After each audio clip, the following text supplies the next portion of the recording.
नमस्कार, मैं गिरिजेश सर अपने चैनल पढ़ रिंकू में अपना स्वागत करता हूं आपका। आज हम लोग चर्चा करेंगे बिसलदेव रासो के बारे में।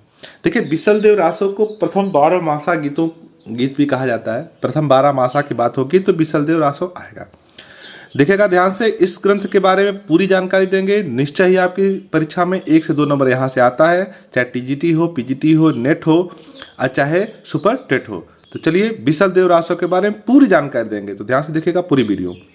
शुरू करते हैं। लेखक इसके थे नरपति नाल। बिसलदेव रासो के लेखक कौन है? नरपति नाल। रचना काल की जहां तक बात करेंगे तो रचना काल में देखिए 1155 ईस्वी या 1212 विक्रम संवत।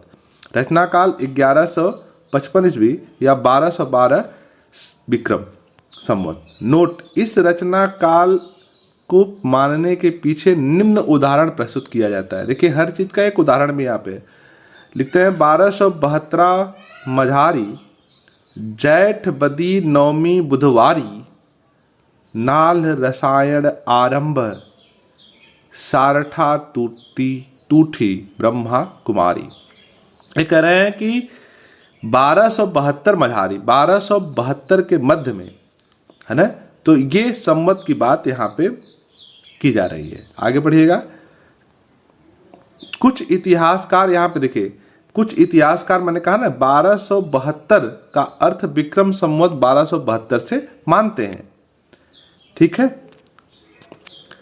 पर डॉक्टर मोतीलाल मिनारिया कहते हैं कि इसका रचना काल 16वीं शताब्दी में हुआ था और वे नरपति नाल को इसका रचयिता मानते हैं।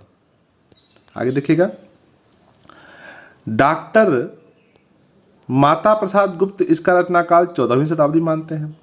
नवीन शोधों में प्राप्त इसकी एक प्राचीन प्रति के आधार पर इसका रचना काल 1016 ईस्वी मानी जाती है। इसमें देखिए तर्क क्या देते हैं कि संवत लिखते हैं, संवत 1773 जानी नाल कभी बस सरसी वाणी। तो यहाँ पर संवत 1773 जानी, तो इस आधार पे ये इसका समय काल जो है 1016 ईस्वी माना जाता है। आगे देखेंगे। राय बहादुर पंडित गौरी शंकर हीरानंद ओझा ने इसे हम्मीर के समय की रचना कहा है। तो इसमें देखिए कई विवाद है, जो आपने सभी को देखा। परीक्षाओं में किसी भी लेख मैंने ये नहीं पूछेगा इसका समय काल का, ये पूछेगा इन्होंने क्या माना है, ठीक है। तो उसके आधार पर हमने आपको बताया। जैसे आगे बढ़िए। रस इसका क्या है? प्रधान रस क्या है? वियोग है। वियोग व संयोग, है ना, श्रृंगार का मर्म अस्थि चित्रण किया गया। मैंने कि अगर इसके पूछे कि प्रधान रस क्या है तो आप श्रृंगार बताएंगे। वियोग और संयोग दोनों का यहाँ पे चित्रण किया गया है। काव्य रूप मुक्तक है, ये पहले भी हो गया। काव्य रूप क्या था? मुक्तक है। कुल छंद 128 है। माता प्रसाद गुप्त ने इसकी 128 छंदों की एक प्रति का संपादन किया है।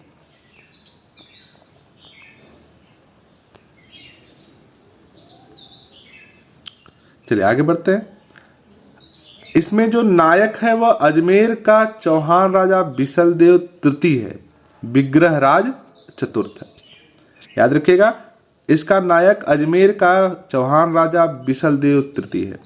नायिका मालवा के भोज परमार की पुत्री राजमती है।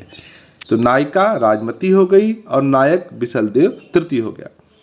जहां तक काव्य का विभाजन किया जाएगा, इस काल का विभाजन 4 खंडों में किया गया है, जिसका संक्षिप्त कथानक निम्नानुसार है। प्रथम खंड में क्या है? अजमेर के राजा विग्रह राज चतुर्थ बिसलदेव तृतीय एवं मालवा के भोज परमार की पुत्री राजमती के विवाह का वर्णन है, प्रथम में। द्वितीय खंड में क्या है? रानी के किसी व्यंग से रुष्ट होकर राजा बिसलदेव का उड़ीसा चले जाना, 1 वर्ष 12 महीने तक वहां प्रवास करना, ठीक है। माने कि 1 वर्ष की बात करें या 12 महीने की बात करें, बात वही है, वहां प्रवास करना।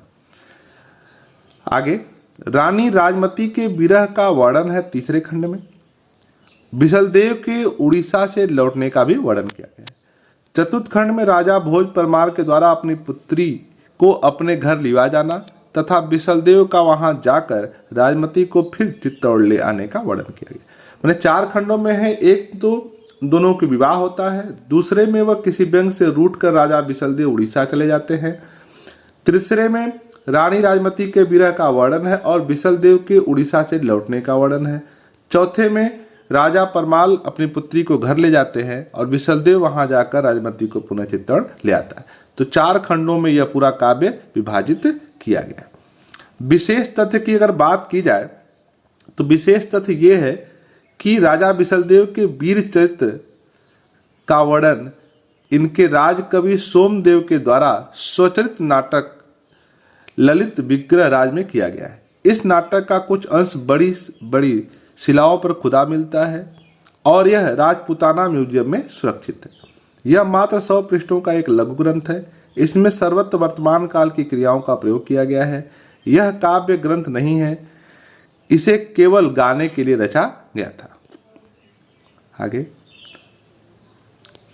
इसमें साहित्य भाषा का प्रयोग न होकर राजस्थानी, ब्रज और मध्य देशीय भाषा का प्रयोग हुआ है। इसकी रचना शैली पिंगल मानी जाती है। यह श्रृंगार रचना प्रधान रचना मानी जाती है। हिंदी में 12 मासा का सर्वप्रथम वर्णन इसी ग्रंथ में माना जाता है। तो यहाँ पर मैंने आपको पहले भी कहा था, बिसलदेव रासों में सिर्फ क्या माना गया है, 12 मासा का प्रथम वर्णन इस ग्रंथ में माना जाता है।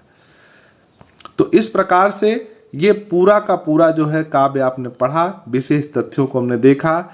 इसमें जो मुख्य था दोबारा एक बार देख लीजिए बहुत जल्दी में। इसमें देखिए 3 चीजें जो मुख्य जो पूछी जाएंगी। पहला, इसके लेखक नरपत नाल हैं, रचना काल 1155 ईस्वी या 1212 विक्रम संवत। ठीक है। इसमें जो है तीसरी चीज जो पूछी जाएगी वो पूछी जा सकती है कि इसका नायक कौन है।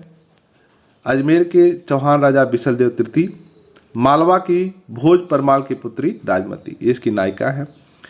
इसका 4 खंडों में विभाजित किया गया है काव्य का।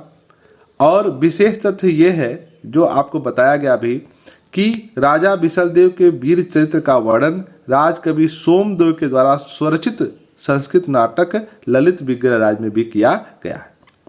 यह 100 पृष्ठों का एक लघु ग्रंथ है और यह सिर्फ गाने के लिए किया गया है। इसमें जो है राजस्थानी, ब्रज और मध्य देश की भाषा का प्रयोग किया गया है। इसकी रचना शैली पिंगल है और श्रृंगार रस है। मैं आपको पहले भी कहा हूं, अंगी रस क्या है, श्रृंगार है। और हिंदी में 12 मासा का सर्वप्रथम वर्णन इसमें किया गया।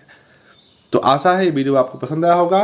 कृपया इसको लाइक से सब्सक्राइब जरूर करें। बहुत बहुत धन्यवाद।